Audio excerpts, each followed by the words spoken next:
دلوقتي احنا عايزين نحافظ على المكاسب اللي احنا طلعنا بيها من رمضان. حضرتك بتكلميني انا مكاسب ده انا خربتها. بصي يا صديقي، ايا كان نظامك الغذائي في رمضان فاشل ناجح، طالع من رمضان تخنان خسان زبطان، ايا كان، في 5 عادات انت اتعلمتها وبذكائك، لو ذكي لازم تتعلم تحافظ عليهم بعد رمضان. عد معايا كده. اولا اتعلمت تاكل وجبتين في اليوم، وجبتين بالتأكيد أحسن من 3.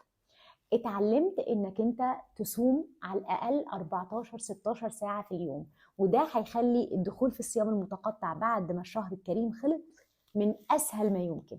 اتعلمت تركز في المية وشرب المية، وإنك أنت لازم تأمن نفسك تشرب مية كويس جدا.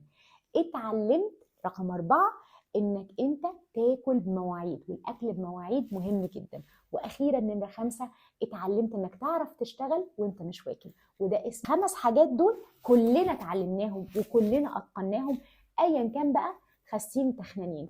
عايزين نطلع برمضان ب5 دول وما يهربوش مننا.